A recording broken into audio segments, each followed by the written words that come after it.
Hey guys, what's up? Bisected Trend here from OneHive Gazette, here with the next war recap video, and I am a little sick, so I apologize if I sound a little off, but this was the war against Good Game No Re, and they put up a very solid war, lost by 9 stars. I think we had a slight advantage on them because we had a Town Hall 10.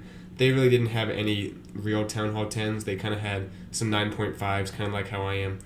I didn't look into it that much, so it was somewhat close though. And you can see here they got most of our bases. I'd say the majority were 3-starred. You know, quite a few left 2-starred, but it happens. They got the bottom ones 3-starred. We had a great war. You can see here, got the top base actually pretty close to 3-star, even though it was a solid Town Hall 11. We'll take a look at that. And then I think just 1 or 2 bases were left. Yeah, just that one Town Hall 9 got away from us, and only 87%. Typically it's like 99%, but couldn't quite get that one. Good job to that guy for the defense there. But let's take a look at some of the 3 stars, actually some of the 2 stars first. Just the one from Vietha 76, and this is a solid, looks like a somewhat of an anti-3-star layout because the Town Hall is offset. But Vietha comes in here and gets very close to a 3-star, so encouraging stuff at Town Hall 11. Obviously, it's still in its infancy because Town Hall 10's been out for so long. People don't realize that Town Hall 11 is just very, very new, even though it's been, a number of months since it came out. It came out in the fall sometime around ClashCon. A little bit after that, it was announced at ClashCon. But it's very recent it came out, so people are still learning how to use the Warden and how to develop these attacks. So comes in here, minions all around the base just to clear out trash, funnel in some stuff. Here come the Valks though, and Valks, even though that they don't get another level at Town Hall 11, they're very powerful even against the Town Hall 11 defenses. And you can see here, uses the Eternal Tomb to help keep those Valks up at the most important part when the most damage is coming through. Comes in with these Hogs here to cover the flank, take out some of those defenses. Those Hogs kind of didn't get much value because no heal, and they don't have a ton of hit points, especially against those wizard towers. But comes in, the heroes are typically still what's left up. The Valks go down, but pops the King's ability. He'll get to a few more defenses, and the Queen Warden combo is pretty deadly towards the end of the attack because that's typically what you're going to see up. The Warden does get targeted by that Archer Tower, unfortunately, and you can see here the Queen still has her ability, so she's going to keep making her way through for a little while longer. But there's a number of defenses still left up. Had those Hogs gotten a little more value, if somehow he could have gotten a heal on them, if he could have taken a spell from some other part of the attack, I'm not sure where, but a heal for those Hogs might have cleared out everything up to that air defense. And you can see the Queen here pops the ability in just a moment. I think a giant bomb goes off, so he has to pop it a little earlier than he wanted to. Plus that mortar does enough damage to be a threat. But yeah, there's the giant bomb, and just those 3 defenses still left up. So it doesn't quite get it, but very close. A few adjustments I think would have gotten it, but we only had one Town Hall 11, so didn't have the opportunity to try to adjust that plan. But good attack though. These are kind of bully attacks, these next few, because we were a little bit we outmatched them a little bit at the high level with our Town Hall 10s, at least for our attack on their defense. And let's take a look at some Town Hall 9 attacks, starting with number 6.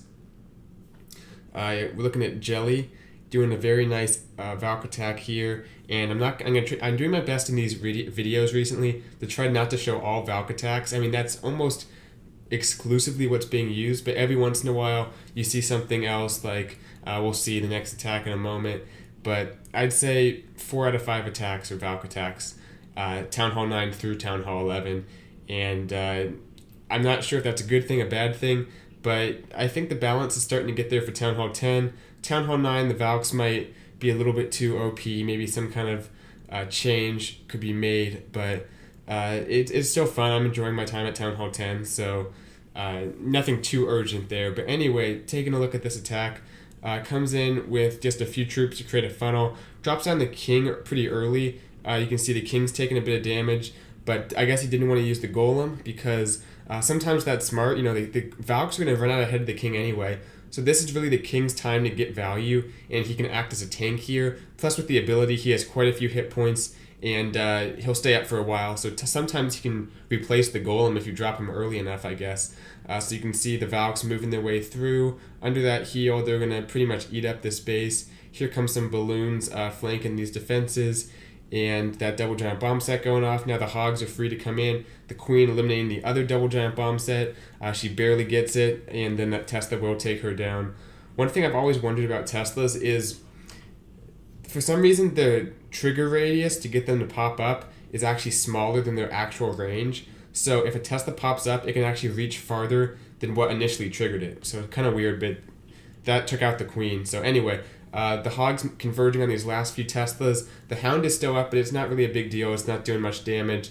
Has the poison for the king, and the king's doing a little bit of work on his hogs here, but that balloon comes over, gets a drop on him. He's pretty much done, and even if he didn't have that, he still has his own king at pretty solid health, those Valks. And you can see his king's been up this entire attack, tanking at the beginning and stuff. He's still at half health, so level 30 king can be used as a golem to some extent, especially if there's not that many defenses, and obviously more of a Town Hall 9 thing because the point defense isn't that high. So good attack to Jelly. Let's move along and take a look at number 9. We have Nano John coming in with a surgical golem attack, which is something that you tend to see against these dead zone bases. I've talked about it quite a bit, put out a few videos on it. Let's fast forward to the start here. Yeah, drops down a few minions just to get the free funnel there. And this is, I wouldn't say it's for every dead zone base, but if you see a dead zone base, it's definitely something you want to consider. And especially if there's no Teslas in it, if you know that, because the Teslas can screw this up by putting some defenses in the core, which is typically what you don't want for this strategy. So I don't think there was any Teslas in the core on this base. I could be wrong. I didn't. Yeah, this is the one with the Tesla farm next to the queen. So that's even better because they're gonna be getting those Teslas while everything's still at pretty high health. The golems are out in front. Kind of the most ideal part of the attack is the beginning, and this is the time when they're taking all the most damage, so it works out nicely, and that's when you want to deal with the most damage is at the beginning. But has that jump, letting everything work its way around. The king got pretty low just by chance, but luckily the biggest push is over. From here he's just working his way around the base, and the queen is at full health along with a bunch of wizards, so no worry there. The king kind of slid back into his spot. He's not going to be targeted for a little bit. Golems keep moving their way forward. Comes in with this next golem. He chooses to use his clan castle one. I'm not sure why he made that decision. It's just the way he decided to do it. I guess wanted more hit points on this golem for whatever reason. But it comes in. Pretty good timing there. The wizards create the funnel, and then they're going to enter the base and join up. So pretty standard deployment here. Has one more jump spell left to get over to those last little clusters of defenses. The queen, she can do this sometimes. She cuts corners a little bit, and she does get targeted here. So it pops the ability. She'll get that archer tower down, and the golems are going to keep moving forward. They are a little bit landlocked here. But like I said, I've said this before, at the end of the attack on these golem avalanche attacks, if you can sprinkle in a few hogs, that's going to be very beneficial because things are distracted on these golems, and the golems and wizards sometimes can't get there, or there's no damage really left. So these hogs are great ways to target these defenses. You can see right here the archer tower and the expo locking onto the golems. Has those two hogs will deploy in just a moment.